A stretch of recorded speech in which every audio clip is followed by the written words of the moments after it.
샬롬 샬롬 샬롬 샬롬 샬롬. 하나님 사랑합니다. 여러분 주 안에서 사랑합니다. 시편 23편 너무 잘하는 말씀이죠. 1절에서 6절 기름으로 내 머리에 바르시는 목자 하나님 기도합니다. 고대 사회에서 귀한 손님을 초대할 때 주인이 잔치를 베풀고 기름을 그 머리에 바른다고 해요. 이 기름은 향이고 귀족들이 사용했는데 특히 왕실에서 주로 사용하던 귀중품입니다. 귀족들은 잔치에 참여할 때 그 기름을 머리와 수염에 바릅니다. 오늘 본문 23편 5절은 주께서 내 원수의 목전에서 기름으로 내 머리에 바르셨으니 내 잔이 넘치나이다. 이렇게 다윗이 고백하죠. 목자는 사랑하는 양떼들의 머리에 기름을 발라줍니다. 선한 목자 되신 주님께서는 저와 여러분들의 머리에 기름을 발라주시죠. 주님은 기름으로 내 머리에 바르시는 목자이십니다. 목자는 파리와 해충으로부터 피하도록 기름을 발라줍니다. 그리고 맑은 물에 씻어주죠. 시원한 여름 목장으로 양들을 인도하고 신선한 공기, 깨끗한 풀, 맑은 물이 있는 그곳에서 파리의 계절인데 여름철이 되면 갑자기 파리떼들이 습격이 오기도 하죠. 따뜻한 기후가 되면 수많은 해충이 발생하고 가축을 괴롭히고 나중에는 심각한 문제까지 발생하게 합니다. 기생충 종류로는 엄청난 그 종류의 파리들이 많이 있습니다. 요들파리, 날파리, 뒷발파리, 꽃파리, 사슴파리, 각다기, 모기, 날개 달린 기생충 등의 극성을 부리는데 특히 꽃파리, 코로 들어간다고 하죠. 양떼들을 심하게 괴롭힌다고 하죠. 양들의 축축한 코 점막에 알을 쓰려고 양의 머리 주위를 윙윙거리며 날아다녀요. 만약 파리가 알을 낳을 경우에는 2, 3일이 지나면 알에서 조그맣고 가느다란 벌레 모양의 유충이 발생합니다. 그 유충이 콧구멍이나 머리, 피부 속으로 들어가면 심한 염증을 일으켜서 대단한 고통을 받겠죠.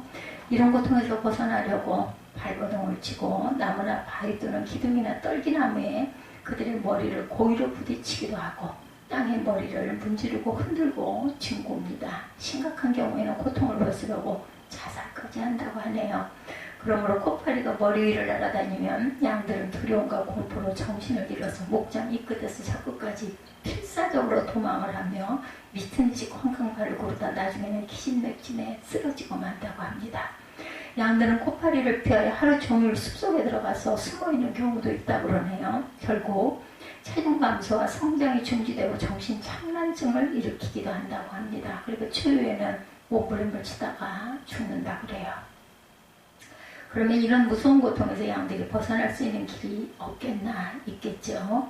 그것은 오직 한 가지 목자의 도움뿐이라는 거죠. 목자가 양들을 위해 해독제를 준비합니다. 그리고 그 기름으로 머리에 발라주죠. 그 기름은 아마인유, 설파와 타르로 만들어진 가제약으로 항상 양의 머리와 코에 발라줘요. 머리에 기름을 발라주면 굉장한 변화가 옵니다. 그렇게 불안하고 공포에 날뛰던 양들에게 불안은 사라지고 평온을 되찾아 조용히 풀을 뜯기 시작을 합니다. 우리에게 안락하게 만족과 휴식을 가지게 되죠. 하나님의 양들인 우리 또한 주님의 은혜를 받고 성령 안에서 믿음의 생활을 잘하게 되죠. 주님이 예비하신 시원한 목장에서 말씀의 꼴을 먹으며 성령의 생수를 먹고 잘 자라게 된다는 거죠. 그러나 우리는 신앙생활에도 파리떼들이 나타나서 우리를 괴롭힐 때가 많이 있습니다. 주님이 예비하신 시원한 목장에서 말씀의 꼴을 먹고 성령의 생수를 먹고 잘 자라는데 그런데 그렇게만 있으면 얼마나 좋겠습니까? 이런 파리떼 양들을 공격하는 파리떼들이 우리를 괴롭히죠. 그 파리떼 공격, 짜증과 화가 나고 원망과 불평이 터지게 되죠. 우울해지고 한심이 나오기도 하고 울분이 터져나와서 나중에는 정신적으로 이상현상까지 일어납니다. 내가 어떻게 이런 행동을 할 수 있을까? 하나님의 자녀인 내가, 지금까지 믿음으로 살아온 내가, 목사인 내가 어떻게 이럴 수가 있을까? 왜 이런 부끄러운 짓을 하고 있을까? 왜 힘을 잃고 용기 없이 30밖에 일을 하고 있을까? 내가 그래도 집사인데, 내가 그래도 장로인데, 내가 그래도 종인데, 죄종인데 왜 신앙생활을 한 지가 이렇게 오래됐는데 성경도 알 만큼 알고 기도응답도 많이 받았던 내가 왜 이런 모습이 되었을까? 다 영적인 파리떼 때문이죠. 어느 목사님이 차를 타고 권사님 몇 분과 외출을 합니다. 예, 좁은 길을 건너는데 맞은편에서 어떤 영업용 차량이 목사님의 차를 살짝 들이받았다고 그래요. 가만히 기다리고 있으니까 맞은편의 기사가 오히려 소리를 지르며 왜 남의 차를 들이받느냐고 호통을 치더랍니다. 목사님은 적반하장이니 어리둥절하셨겠죠. 그래서 조용히 타일러도 막무가내더랍니다. 이 목사님도 못 사게 되기 전에 제가 힘을 쓰던 그런 분이셨나봐요. 화가 폭발해서 이놈이 어디다 대고 감히 옛날 그 미세를 유감없이 발휘합니다. 그랬더니 상대방 운전기사가 겁을 먹고 잘못했다고 사과를 하더라는 거죠. 이래요, 세상이. 예. 항복을 받아내고 돌아서려고 하는데 지금까지 전혀 보이지 않던 이 그 목사님의 모습을 보고 권사님들이 너무 놀라서 어리둥절해 있는 모습이 눈에 들어오더라는 거죠. 이 파리떼들이 우리를 계속해서 공격해 옵니다. 이렇게. 그러나 양들은 아무런 힘이 없어요. 우리 성도들은 끊임없이 공격해 오는 악한 세력과 마귀 앞에 과연 어떻게 해야 될까요? 해결은 나의 목자 되신 주님께서 우리의 머리 위에 성령의 기름을 발라주셔야 된다는 거죠. 답이죠. 양들에게 목자가 그 기름을 코와 머리에 발라주듯이 나의 목자 되신 주님께서 벌써 성령으로 우리 머리에 기름을 발라주시면 능히 악한 세력으로부터 해방을 얻고 평화를 누릴 수가 있습니다. 주의 제자들은 은혜 받고 주님을 따라다니면서 3년간 제자 훈련을 받죠. 병 고치는 능력도 받고 귀신을 쫓아내기도 하고 또한 기적을 맛본 경험도 많은 경험도 갖고 있었어요. 그러나 그들도 파리떼의 공격을 계속 받습니다. 예수님이 십자가에 달려 돌아가시자 나중에는 예수님도 모른다고 부인하고 모두 다 고향으로 도망을 가죠. 그리고 그들은 절망과 두려움과 비겁함 속에 다락방에 숨어 있어요. 주님은 그들에게 오순절에 성령으로 충만케 하십니다. 성령의 기름을 부어주셨죠. 그때 그들은 다시 일어나고 용기가 나고 마음의 화평이 찾아옵니다. 그들은 밖으로 뛰쳐나가 담대히 복음을 전파합니다. 이제 왕도 제사장도 백성의 장로들도 원수들도 무섭지가 않습니다. 그들은 세상에 감당지 못하는 사람이 되어 이를 목자 되신 주님이 성령으로 그들의 머리에 기름을 발라주셨기 때문이죠. 우리도 성령의 충만함을 받아야 합니다. 성경은 말씀하죠. 술 취하지 말라. 이는 방탕한 것이니 오직 성령의 충만을 받으라. 에베소서 5장 18절이죠. 성령의 기름은 계속 발라져야 합니다. 사탄과의 영적 전쟁도 우리가 천국에 가는 그날까지 계속될 것입니다. 마귀는 끊임없이 우리를 괴롭힙니다. 그러므로 우리는 목자 되신 주님으로부터 끊임없이 성령의 기름을 공급받아야만 합니다. 그러기 위해서 매일 성령 충만을 받아야 되겠죠. 목자 되신 주님으로부터 성령을 공급받고 성령 충만을 받으면 사랑과 희락과 화평과 오래 참음과 자비와 양성과 충성과 온유와 절제의 열매를 맺는 생활을 할 수 있습니다. 성령 충만을 받기 위해서 우리는 기도해야 합니다. 나의 목자 되신 주님, 저는 연약하고 힘이 없습니다. 아무것도 아닌 조그만 것으로 짜증이 나고 화가 나고 마음이 편치 않고 나쁜 생각이 꼬리를 뭅니다. 팔대같이 마귀가 끊임없이 나를 공격하고 괴롭힙니다. 목자 되신 주님, 나의 머리에 성령의 기름으로 충만케 해주셔서 사탄을 넉넉히 이기게 하여 주옵소서. 그리하여 승리하여 주님 앞에 찬양하고 기도하고 기뻐하게 하시옵소서. 이런 기도를 하는 저와 여러분 되시기 바랍니다. 목자는 옴으로부터 해방되도록 양들에게 기름을 발라주죠. 여름철은 또한 옴의 계절이기도 합니다. 양들은 옴 때문에 또한 고생을 한다고 합니다. 양들 사이에 흔히 있는 그런 질병으로 세계적으로 감염률이 높은 전염병이라고 그래요. 이 옴이라는 게. 이 병은 직접적인 접촉에 의해서 감염이 되는 병입니다. 옴은 주로 양의 머리 주변에 발생한다고 합니다. 이 양들은 머리를 서로 맞대고 애무를 하는 버릇이 있는데 그때 서로 머리를 비벼대다가 병을 옮긴다고 그래요. 그래서 구약시대에는 흠이 없는 양을 제물로 드립니다. 그러면 이 옴을 어떻게 제거해야 할까? 역시 목자가 해주어야 되겠죠. 옴을 제거하기 위한 유일한 기름은 해독제라고 합니다. 목자는 양을 우리에 가두고 옴에 걸린 양의 머리를 세척 탱크에 밀어넣습니다. 그리고 옴이 죽을 때까지 머리를 물속에 집어넣는 일을 계속 반복합니다. 옛날 팔레스타인에서는 병을 치료할 때 주로 향유가 든 감람유를 사용했다고 그래요. 그리고 길르앗의 유향이 양을 괴롭히는 파리와 옴을 치료하는 데 효과가 있었다고 합니다. 저와 여러분들 영적인 옴에 걸리기 쉽죠. 우리를 정신적으로 오염시키고 죄를 범하게 하고 병들게 하는 일들. 이 옴은 어디서 발생해요? 모두 우리의 머리에서 발생합니다. 양들이 머리와 머리를 비벼댈 때 전염병이 걸리듯이 우리의 사상과 사상이, 생각과 생각이 서로 만날 때 오염이 됩니다. 무신론자와 함께 계속 머리를 접촉하고 부정적인 비판을 하는 사람, 공산주의 사상을 가진 사람, 염세주의자들, 쾌락주의자들, 잘못된 신앙과 신학사상을 가진 사람과 계속 만나면 오염이 됩니다.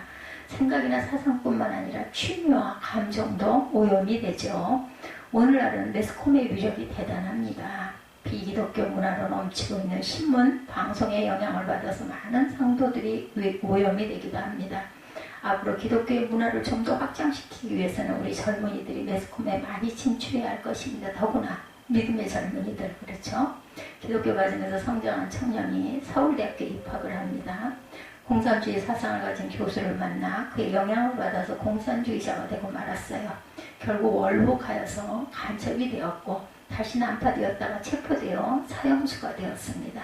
그러나 그의 어머니가 자기에게 남긴 성경책을 어디로 가든지 들고 다니다가 감옥에까지 들고 갑니다. 성경을 읽기 시작했고 그의 마음에 변화가 오기 시작합니다. 자기의 죄를 깨닫고 철저히 회개를 합니다. 어머니가 자기를 위하여 눈물로 기도하다가 피를 토하고 세상을 떠난 것을 알고 가슴을 치며 통곡을 합니다. 그 후 모범수로 감형이 되어 감옥에서 석방이 됩니다. 젊은 청춘은 다 지나가고 연약한 몸으로 어머니의 무덤 앞에 엎드려 땅을 치며 통곡합니다. 김은혜의 죄를 남길 수 없나이다 라는 책에 소개되어 있는 실제 이야기입니다. 이미 세월은 지나가 버렸어요. 잘못된 사상에 오염이 되어 한 유망한 청년과 그 가정을 파멸시킨 가슴 아픈 인생의 이야기.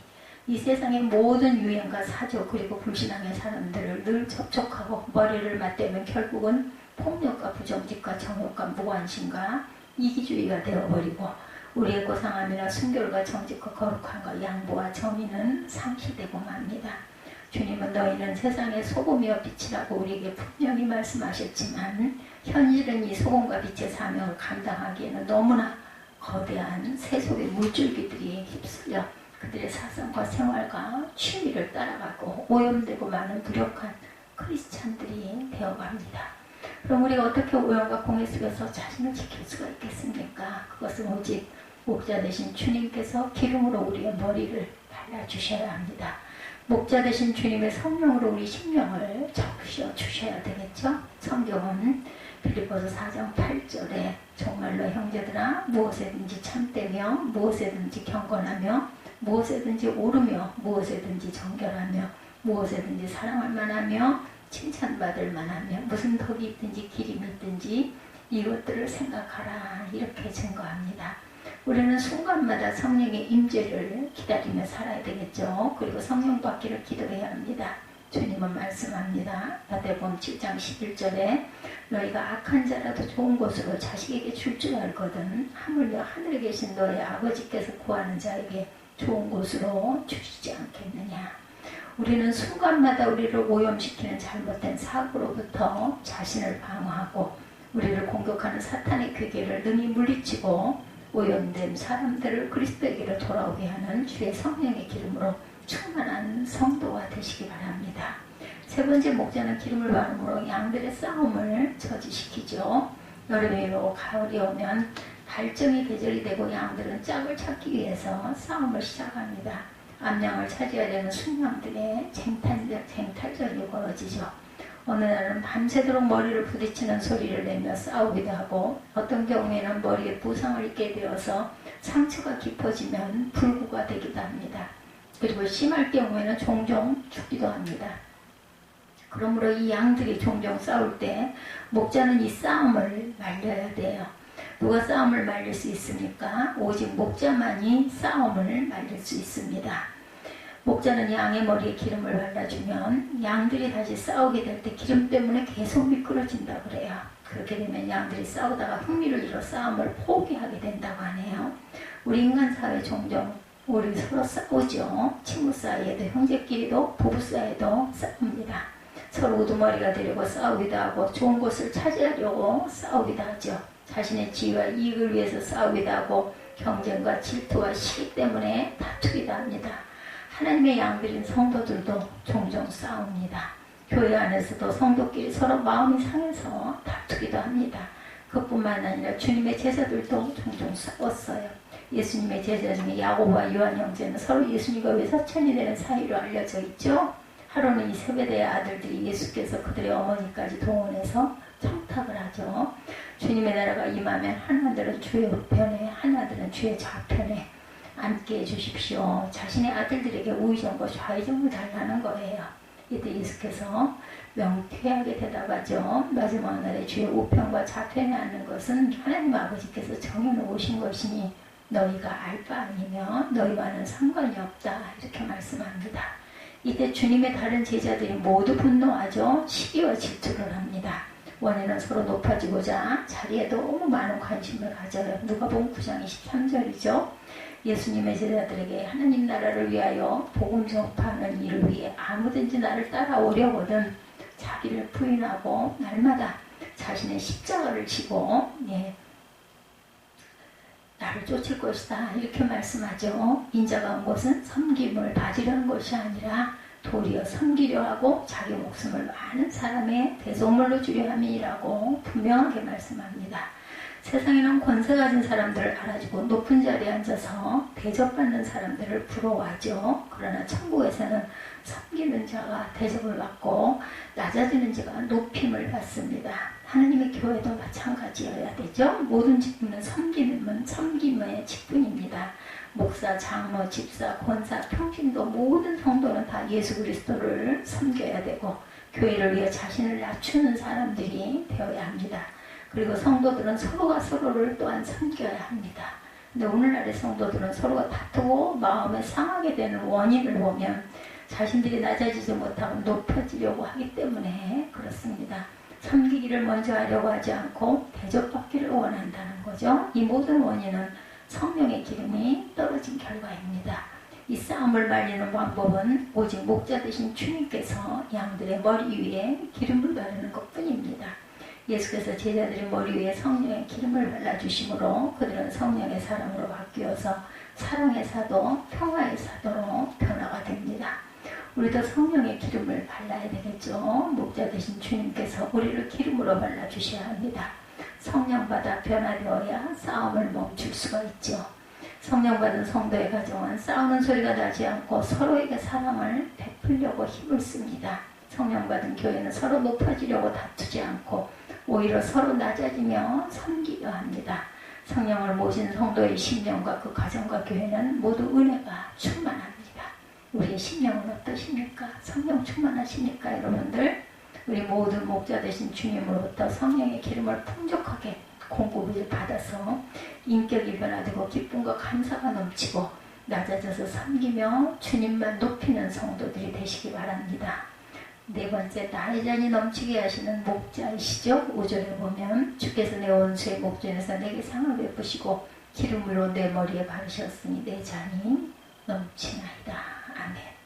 목자는 연약한 양들에게 기쁨과 만족을 주죠. 고난 속에도 기쁨을 주고 주야로 보호하고 지키고 인도합니다. 부족함이 없이 넘치도록 주시는 그러한 목자죠. 야훼는 나의 산업과 나의 잔의 소득이시니 10편 16편 5절입니다. 여기서 잔의 기업을 상징합니다. 잔은 인간 누구에게나 주어진 분복을 상징합니다. 10편 23편의 기자인 다윗은 주께서 내 원수의 목전에서 내게 상을 베푸시고 기름으로 내 머리에 바르셨으니 내 잔이 넘치나이다. 이렇게 고백합니다. 다윗에게 주신 잔은 단순히 가득 찬 정도가 아니라 흘러 넘치는 잔입니다. 목자 되신 주님은 다윗에게 세상에서 누릴 수 있는 최대의 기업을 주셨다라는 말씀이죠. 나약한 목동에 불과했던 다윗에게 이스라엘의 왕의 자리를 주셨어요. 모든 적들을 물리쳤습니다. 그리고 엄청난 재산도 누리게 하시죠. 역대상 27장 25절에서 31절에 보면 왕의 곳간을 맡은 자가 있었고 밭과 성읍과 촌과 산성의 곳간을 맡은 자가 따로따로 배정이 됩니다.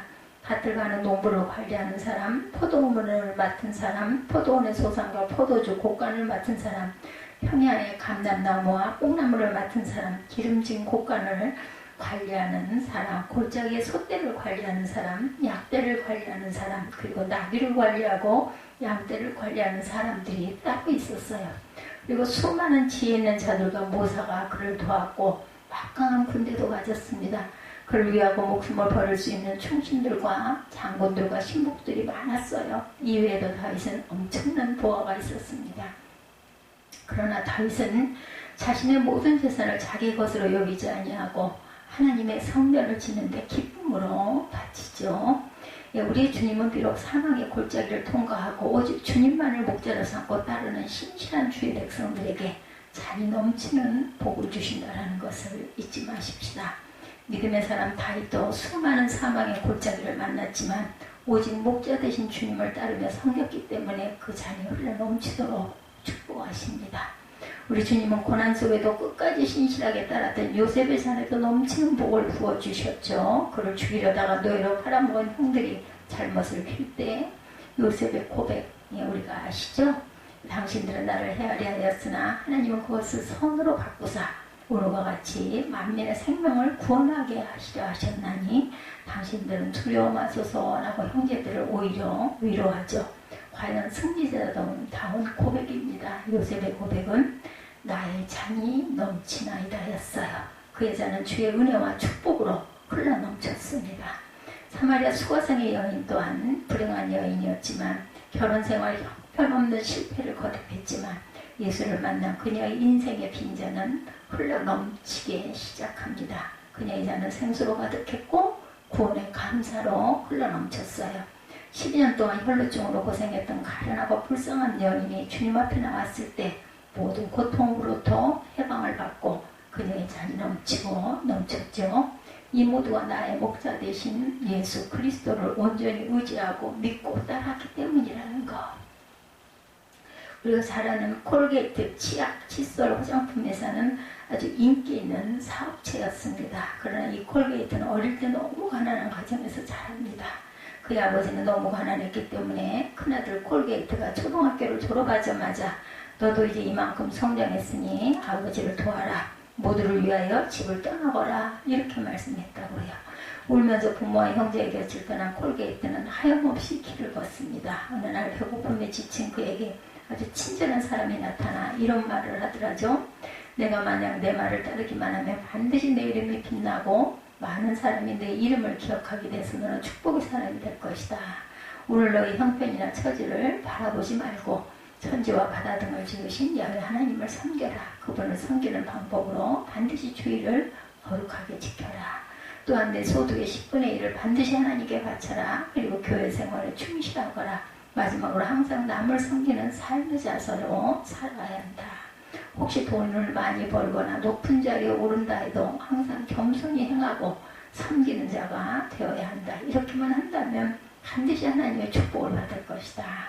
이 말을 듣고 도시로 나간 콜게이트는 양초 공장에서 일을 하기 시작합니다.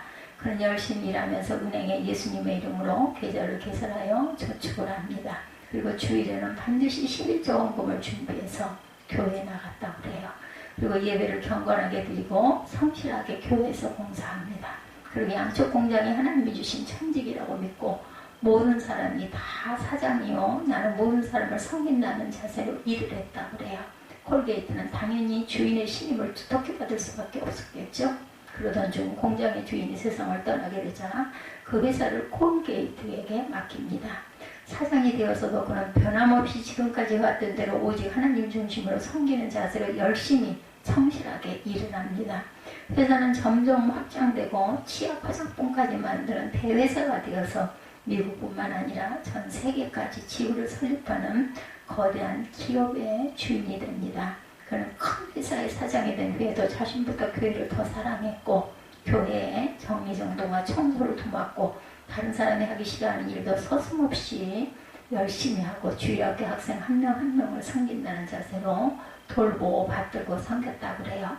우리의 목자 되신 하나님, 너무도 가난한 어린 소년이었지만 사망과 시련의 골짜기 속에서 오직 주님만 바라보고 끝까지 따랐던 그의 양을 축복하셔서 그의 잔이 넘치고 흘러넘치도록 은혜를 부어주십니다. 우리의 목자 되신 주님은 주님을 의지하고 바라보고 사망의 골짜기에서 따르는 성도들에게 잔이 흘러넘치도록 축복을 하시죠. 우리의 목자 되신 주님은 우리를 괴롭히는 영적 파리떼들의 습격에서 보호하시고 지켜주시기 위해 성령의 기름으로 우리 머리에 발라주십니다. 그리고 끝까지 사망의 골짜기를 통과할 때라도 목자 되신 주님만 의지하고 따르는 성도들에게 잔이 넘치는 축복과 은혜를 주시는 하나님이시죠.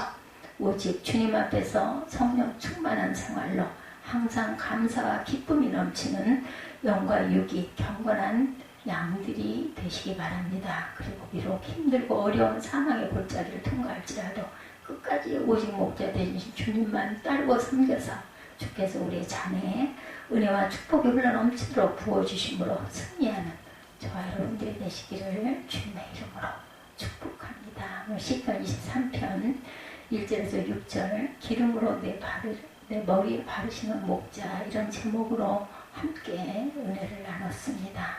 기도하겠습니다.